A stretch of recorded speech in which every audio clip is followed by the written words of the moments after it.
Une nouvelle page qui se tourne. C'est vrai que ça marque un peu plus les adieux de la précédente génération du Real Madrid, surtout des années 2010 jusqu'au début des années 2020.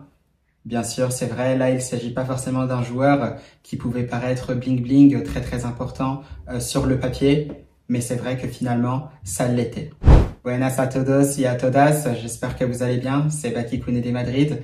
On se retrouve pour une nouvelle vidéo à propos du Real Madrid comme d'habitude. Cette fois-ci pour un adieu, c'était donc celui de Lucas Vázquez après plusieurs années passées au Real Madrid depuis l'année 2007. Vamos! Quel plaisir de vous retrouver, Los Chavales. Bon, c'est sûr que c'est toujours moins plaisant que pour les adieux d'un joueur. Un joueur qui était très important aussi dans l'histoire du Real Madrid puisqu'il s'agit de Lucas Vázquez, donc le latéral espagnol, ou tout simplement je préfère dire ailier parce que son poste de référence c'est surtout ailier sur l'aile droite.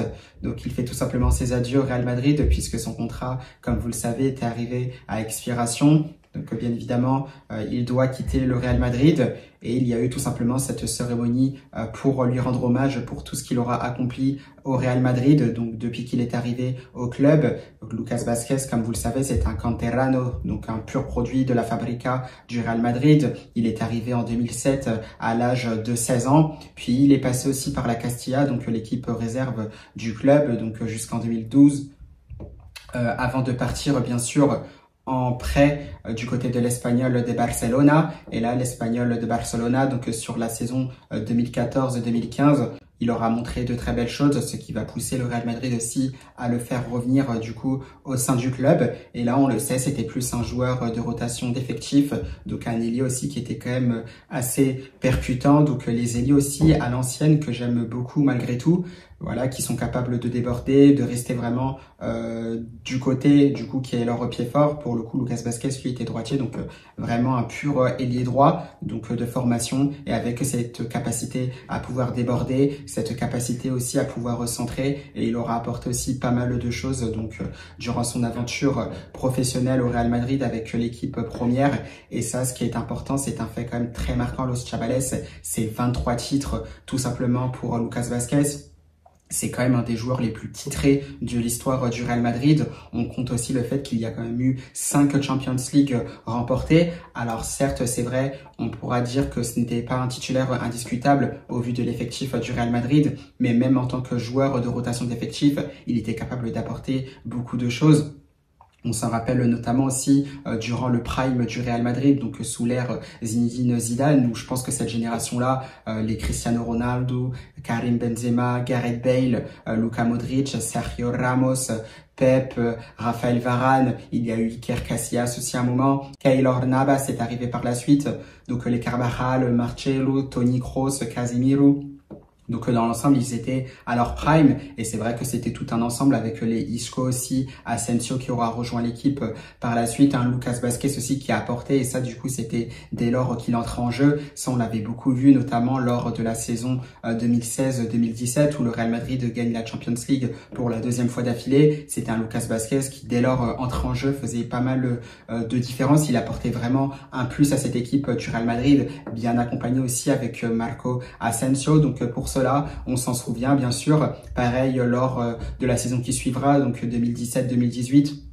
Où le Real Madrid fait une saison blanche sur les autres trophées, mais arrive quand même à gagner cette 3e Champions League d'affilée. Et là, pareil aussi, c'est un Lucas Vázquez qui apporte dès son entrée en jeu. On le voyait parce que c'était un Zinedine Zidane aussi qui, dès l'entrée de Lucas Vázquez et de Marco Asensio, passait notamment 4-4-2 à plat, donc avec limite 2 ailiers sur les côtés. On avait un Ronaldo, bien sûr, qui était réaxé. On voyait que ça apportait aussi un plus. On s'en souvient parce que c'est l'un des deux, Lucas Vázquez ou Marco Asensio, donc qui fait cette différence, notamment dans un 8e de finale face au Paris Saint-Germain, donc Marco Asensio pour la passe décisive pour Ronaldo au premier match et au match retour justement au Parc des Princes, c'est un Zinedine Zidane qui n'hésite pas justement à remettre un 4-4-2 à plat et justement on va le voir puisque c'est Lucas Vázquez qui va faire la passe décisive aussi pour Cristiano Ronaldo qui mettra un but vraiment salvateur qui assurera d'ailleurs la qualification pour le Real Madrid pour les quarts de finale de cette Champions League 2017-2018 et remportera bien sûr par la suite donc cette Ligue des Champions pour la 3e fois d'affilée. Et ça, c'était la 13ª, donc la 13e.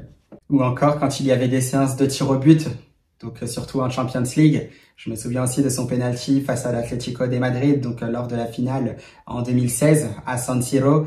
On le voit tout détendu en train de faire tourner le ballon donc de la finale sur son doigt. Je me dis ouais, mais il est fou, il est trop détendu pour moi. S'il le rate, on va le mêler, tout ça. Donc non, c'est vraiment de bons souvenirs avec Lucas Vázquez. Il a refait la même chose lors d'un quart de finale de Champions League, donc lors de la saison 2023-2024 que le Real Madrid remportera également. Donc pareil, il arrive détendu à l'Etihad Stadium face à Manchester City.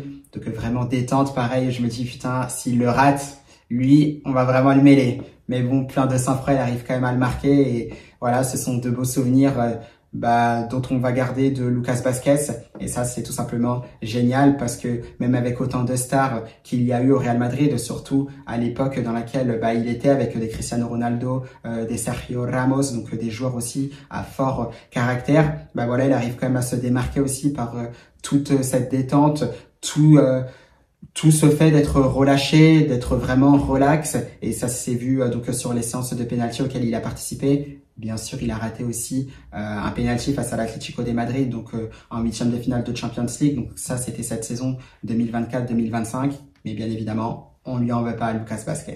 Donc voilà, on le voit, c'est un Lucas Vázquez qui a quand même beaucoup apporté à cette équipe du Real Madrid, donc dans un rôle différent. C'est vrai que c'est pas forcément le joueur auquel on pense au premier, mais voilà, on se souviendra vraiment de tout ce qu'il aura apporté au Real Madrid. Alors c'est vrai que par la suite, justement, c'était un peu plus compliqué. Donc à partir du retour de Zinedine Zidane, donc c'était plus lors de la saison 2018-2019. Il arrive aussi en cours de saison, justement. Et par la suite, il y aura cette saison 2019-2020 où c'est un Real Madrid qui commence un peu à passer à autre chose. On commence aussi à digérer ce départ de Cristiano Ronaldo. On va avoir aussi Eden Hazard qui va arriver, Vinicius Junior, voilà, qui commence légèrement aussi à monter en puissance, même si ce n'était pas le Vinicius Junior qu'on connaît aujourd'hui. Il y aura aussi l'arrivée de Rodrigo Goes. Gareth Bale était toujours là, même s'il jouait un peu moins. Marco Asensio était toujours là aussi. On avait encore Isco, donc ce qui laisse aussi un peu moins de place pour Lucas Vázquez. Et petit à petit, il joue finalement là où il y a de la place. Donc c'était un peu plus en tant que latéral droit, en tant que doublure de Carvajal, puisque le Real Madrid n'a jamais vraiment recruté de doublure à Dani Carvajal. Et voilà, c'est là que Lucas Vázquez va s'installer. Et malgré tout, même si c'est vrai que c'était un peu difficile, alors c'est vrai que dans l'ensemble, on est plus amené à retenir des choses un peu plus négatives, mais quand même, il aura essayé de faire le job, il aura vraiment tout donné pour le club qu'il aime, le club qu'on aime aussi, nous, en tant que madridista. Et ça, vraiment, je veux vraiment le souligner parce que c'est vraiment un acte de bienveillance, un acte aussi de détermination, d'amour pour son club que Lucas Vázquez a montré, parce que c'est vrai que quand vous êtes poussé ailleurs qu'à votre poste de référence, généralement, vous êtes peut-être amené à partir. Lui, non, il a préféré jouer le jeu. Et c'est aussi quelque chose d'important parce que ça rappelle aussi que dans de grandes équipes, dans de grands clubs, il y a toujours effectivement des couteaux suisses, des joueurs qui sont prêts à jouer là où on leur demande pour le bien du collectif. Ça a été le cas aussi avec des joueurs comme Nacho Fernandez. Lucas Vázquez l'a très très bien fait aussi. Et ça, c'est vraiment un signe. C'est un exemple, comme le disait Florentino Pérez dans son discours donc d'adieu à Lucas Vázquez. Et ça, vraiment, ça n'a pas de prix. Alors, bien sûr, derrière, on aura toujours des joueurs de la cantera, de la Fabrica Madrileña, donc comme les Carreras qui sont revenus, Fran Garcia, on a Gonzalo Garcia qui vient de sortir aussi de la Castilla. Donc voilà, c'est quelque chose qui se répète, c'est quelque chose qui est ancré, qui se gardera au Real Madrid. Ce sont de parfaits exemples. Alors bien sûr, maintenant, on aimerait voir aussi un joueur de la cantera madrileña, voilà, qui perce un peu plus, qui est capable aussi de s'installer potentiellement dans le 11 de départ du Real Madrid, qui est capable aussi de devenir une star du football, un joueur référence, parce que ça fait un moment aussi qu'on n'en a pas vu au Real Madrid. Donc j'espère que ça sera le cas. Ça pourrait être bien parti avec Gonzalo Garcia. Maintenant, il vient de faire seulement quelques matchs. On attend de voir ce qui se passera par la suite. Mais dans tous les cas, pour revenir à Lucas Vázquez, c'est vraiment un exemple. Cela, Florentino Pérez n'a pas manqué de le souligner, avec aussi les 23 titres, tout ce que Lucas Vázquez donc a donné dans ce club-là. Et vraiment, j'ai juste envie de dire merci à toi, Lucas Vázquez. Donc voilà, un hommage qui s'est plutôt très très bien passé. Le discours de Lucas Vázquez aussi était génial. Moi, je l'ai trouvé super intéressant, beaucoup d'émotions. On l'a senti aussi très ému, le joueur du Real Madrid, donc le joueur espagnol. Il aura continué, bien sûr, en remerciant tout le monde, passant par Florentino Pérez, par José Ángel Sánchez, le staff, donc que ça soit celui de Carlo Ancelotti, il y a eu bien sûr celui de Zinedine Zidane auparavant, Xabi Alonso, bon, il a fait peu de matchs avec lui, mais voilà, on remercie quand même dans la globalité. On a vu aussi la présence d'ailleurs de joueurs comme Marcelo Lunin ou encore Kylian Mbappé, donc ce sont des images qui font extrêmement plaisir. Donc voilà, il a aussi remercié donc sa famille, il a remercié son frère, ses parents, sa femme, ses enfants également. Donc voilà, beaucoup d'émotions dans ce discours de Lucas Vázquez. Donc avec un adieu qui s'est fait, qui s'est passé bien évidemment avec beaucoup de classe. Ça s'est très bien passé dans l'ensemble. Et nous, on a juste envie de le remercier pour tout ce qu'il aura apporté au Real Madrid. On lui souhaite évidemment une bonne continuation pour la suite. Nous, l'aventure, quoi qu'il arrive, elle continue pour le Real Madrid. On le sait, c'est un mercato qui continue d'avancer au passage pour le Real Madrid. On a eu l'arrivée, la présentation de Carreras. Il y aura celle de Mastantuono par la suite. Peut-être d'autres joueurs qui signeront au Real Madrid, pourquoi pas. On verra bien ce qu'il se passera. Mais dans tous les cas, encore merci à Lucas Vázquez. Il y a eu aussi une vidéo donc sur la chaîne Real Madrid TV qui a été publiée bien sûr par le club où on voit quelques extraits du passage de Lucas Vázquez, donc déjà par le centre de formation, ensuite par la Castilla, son aventure du coup avec l'équipe première du Real Madrid, avec des moments marquants. Je me souviendrai aussi de son but, je crois que c'était égalisateur notamment lors du Classico sur la saison 2023-2024. Un Real Madrid, pour rappel, qui arrive à gagner la Liga et la Champions League, donc lors de la finale face au BVB.